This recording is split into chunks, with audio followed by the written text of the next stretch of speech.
Have you ever worried yourself sick over something, and when it's over, you realise that it wasn't half as bad as you expected? To the professional worriers out there, you know all too well your own exhaustive list of things you worry about, occupying your past and present and dictating your future. For me, it could be a sleepless night before an exam, meeting the in-laws for the first time, or dreading a looming driving test for months, because the soonest appointment is half a year away. When a dreaded experience is over, I've never gone, well, thank God I spent time worrying in the build-up, but the opposite. I wince at the time lost. But instead of remembering this lesson the next time, my brain reverts to factory settings, and I recoil back into my worry cocoon and invent another catastrophic scenario in my head to occupy my time. So, why do we overload our brains worrying, and how can we escape? Well, the answer's simple. It's because we lack meaning and we need to find it again. Let me explain. Find meaning, stop worrying. We fill our days with worry, thinking it's the best use of our time because we're yet to establish true meaning and purpose in our lives, and as a response to this meaning disconnect, we worry as a distraction. If the meaning of life remains ambiguous to us, we'll stress over the simple things. We'll cancel plans that we've built up to be negative experiences before giving them a chance to prove us wrong. I can't count the number of times I've dreaded a family gathering only to end up having a great time. If I decided to stay at home, I would have missed the positive experience that would have disproved my unfair judgment, and not knowing the error in my ways, my closed-minded attitude would strengthen, sinking deeper into a rut. We get into a rut when we lose sight of our purpose and fall into unproductive patterns. For me, I lose myself in my PlayStation, which ends with me staying up late in my beanbag chair, feeling like the humans in WALL-E. But then one night, I stumbled across a quote from the writer Viktor Frankl that figuratively slapped me in my face. In his aptly named book, Man's Search for Meaning, he writes, "When a person can't find a deep sense of meaning, they distract themselves with pleasure." Strength in meaning. There is nothing in the world, I venture to say, that would so effectively help one to survive even the worst conditions as the knowledge that there is meaning in one's life.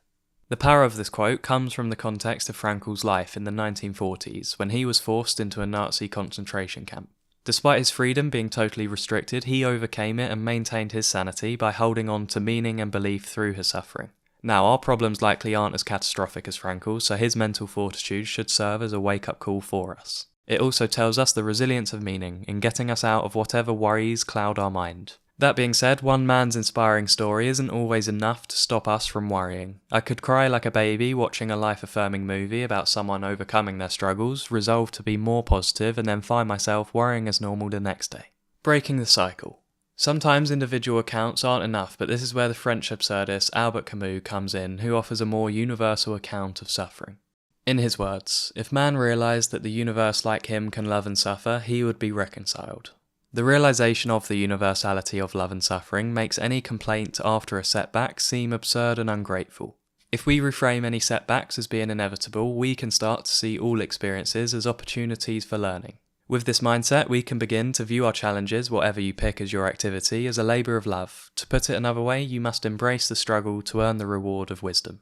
As the character Eumaeus from Homer's Odyssey affirms, when a man has suffered much and been buffeted about in the world, he takes pleasure in recalling the memory of sorrows that have long gone by. Conversely, if you don't take pleasure in your memories, worrying about the past, reliving your mistakes over and over, it can feel suffocating. I've already talked about this in my Trapped in Thought video, so instead of repeating myself, here's another quote for you that you've either heard from the Bible or from Kanye's song All the Love. On second thought, he's probably not the only one to have referenced it. Anyway, we don't have to worry about pain we left behind. So, past, present or future, worrying doesn't help.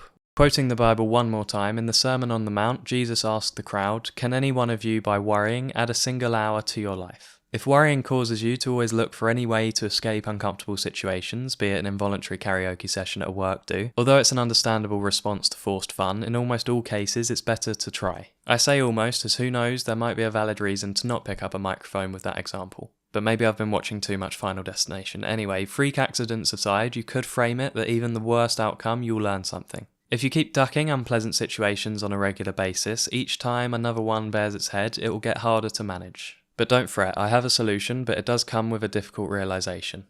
You have a low tolerance for pain, so increase it. If you have a low pain threshold, it's easier to set off your fight or flight response, which results in never giving a situation enough time and patience before swiftly removing yourself from the situation or not even going at all. But this habit to escape when things get tough is terrible for growth, as you'll be blind to the regenerative value found in being responsible for something.